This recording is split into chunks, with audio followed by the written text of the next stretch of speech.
আর সর্বোচ্চ কুরবানি শাহাদাতে কারবালার আমানতকে, শাহাদাতে কারবালার মিশনকে বাস্তবায়ন করার জন্য আমার জীবন হবে। আমার জীবন হবে শাহাদাতে কারবালার রঙে রঙিন হওয়া, শাহাদাতে কারবালার ত্যাগকে, এই আমানতকে প্রতিষ্ঠা করা, মানুষের কাছে সত্যের পক্ষে থাকা, ন্যায়ের পক্ষে থাকা।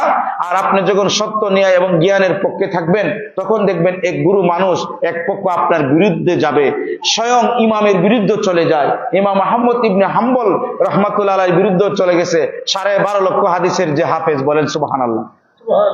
আপনি আমি কোন স্যার? আমরা তো কুয়ার বেঙ্গনা, ঠিক না? আর তিনি হচ্ছেন কত বড় ইমাম, জগৎ বিখ্যাত ইমাম, 12.5 লক্ষ হাদিসের হাফেজ। ওনারও পর্যন্ত মানে বেত্রাঘাত করেছে, চাবুক মেরেছে।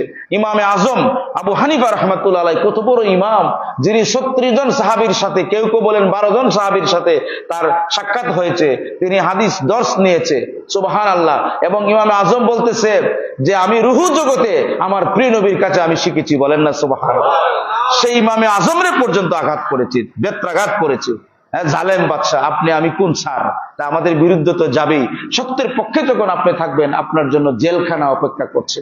আচ্ছা, আপনি মনে করেন, এই কথাটা বলি, চরম সত্য কথা, ধরেন আপনি সত্য যখন সমাজে প্রতিষ্ঠা করবেন, এক লোকে অসৎ জিনিস প্রতিষ্ঠা করতে চায়, খারাপ জিনিস প্রতিষ্ঠা করতে চায়, তাহলে খারাপের সাথে সত্যর চিরকাল দ্বন্দ্ব থাকে না? থাকে না? সবাই কথাটা বুঝে থাকলে বলেন, থাকে কি না? তো আপনি যখন সত্য প্রতিষ্ঠা করতে যাবেন, কার মুখোমুখি হবেন? বাতিলের। আল্লাহ পাক বুঝিয়ে দিয়েছেন, আমার বন্ধু, আমার হাবিব, আপনি যখন সত্য প্রতিষ্ঠা করতে গিয়েছেন, মুখোমুখি হয়েছেন আবু জাহেল, উতবা, সাইবার, কত বড় বাতিল তারা, ঠিক না? মুসা আলাইহিস সালাম যখন সত্য প্রতিষ্ঠা করতে গিয়েছে, বাতিলের মুখোমুখি হয়েছে ফেরাউনের, হয় কি হয় নাই? ইব্রাহিম আলাইহিস সালাম যখন সত্য প্রতিষ্ঠা করতে গিয়েছে, তাহলে বাতিলের মুখোমুখি হচ্ছে কে? কার? নমরুদের। তাহলে এই বর্তমানে যখন আপনি সত্য প্রতিষ্ঠা করতে যাবেন, অবশ্যই আপনি রাষ্ট্রপ্রধান যদি বাতিল থাকে, তারই প্রথম আপনি মোকাবেলা করবেন। তো ইব্রাহিম আলাইহিস সালাম প্রথম মোকাবেলা কার করছে? রাষ্ট্রপ্রধানের। রাষ্ট্রপ্রধান আল্লাহ এবং রাসূলের মতে ছিল না। মতে পথে ছিল শয়তানের, তাগুতের পথে। তার জীবনটা ছিল মূর্তির নামে, তার জীবনটা ছিল মুশরিক, মূর্তি পূজার নামে। তো আল্লাহ তো নিজেই বলেছে, তোমার জীবন হবে আমার নামে। তো যতক্ষণ পর্যন্ত আমাদের জীবন আল্লাহ তাআলার নামে না হবে, ততক্ষণ পর্যন্ত শাহাদাতে কারবালার সংগ্রাম কিন্তু আমরা চালিয়ে যাব, ঠিক না বেঠিক? চালিয়ে যেতে হবে না? তো কথাটা মনে রাখবেন। অনেকে বলে যে হুজুর ওগল যারা আছে, ধরেন মুসলমান, এরা কি সমাজে শান্তি প্রতিষ্ঠা করবে? দরকার কি তোমরা চুপ থাকো। দেখেন, এরা যখন সত্যের পক্ষে কথা বলবে, তখন জেলখানায় চলে যেতে হবে। হ্যাঁ, এই জালেমের জুলুমখানায় তাদেরকে চলে যেতে হবে। আর জেলে যদি কোনো আলেমকে নেয় বা কোনো শাহাদাতে কারবালার কর্মীকে নেয়, অনেকে মনে করে, ওই দেখো সে তো আলেম, সত্য মানুষ, জেলও কেন গেল? আরে বুকা, আল্লাহ রাসূলকে তো জেল খাটাইছে। বলেন না নাউজুবিল্লাহ। 3 বছর পর্যন্ত শয়তান আবু জাহেল প্রিয় নবীকে অবরোধ করে রাখছে।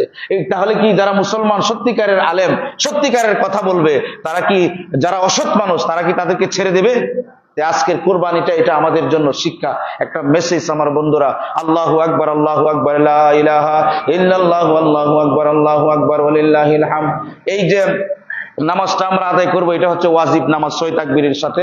বলবেন যে আমি ঈদুল আজহার ওয়াজিব নামাজ কিবলামুখী হয়ে 6 তাকবীরের সাথে এই ইমামের পিছনে আল্লাহর জন্য আদায় করছি, আল্লাহু আকবার বলবেন।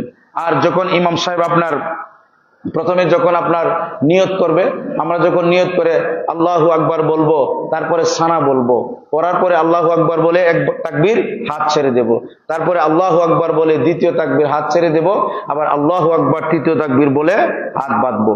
তারপরে যথারীতি আপনার সূরা ফাতিহার সাথে সূরা মেলানোর পরে আবার দ্বিতীয় তাকবীরে আমরা যখন সূরা ফাতিহা পড়ব, তারপরে যখন আয়াতে কারিমা পড়ব, যখন আমরা রুকুত যাব, রুকুত যাওয়ার আগে তখন আল্লাহু আকবার বলে হাত ছেড়ে দেব একবার, আল্লাহু আকবার বলে হাত ছেড়ে দেব 2 বার, আল্লাহু আকবার বলে আমরা হাত বেঁধে নেব 3 বার। এরপরে আল্লাহু আকবার বলে এই যে আমরা তাকবীরে তাহরিমার যেটা পড়ছি, যেটা আমরা নামাজের যে তাকবীর, এই 4র্থ তাকবীর দিয়ে আমরা রুকুতে যাব। এইভাবে আমরা নামাজ শেষ করব।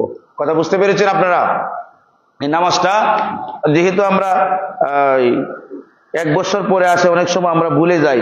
ইমাম সাহেব যখন আপনার আল্লাহু আকবার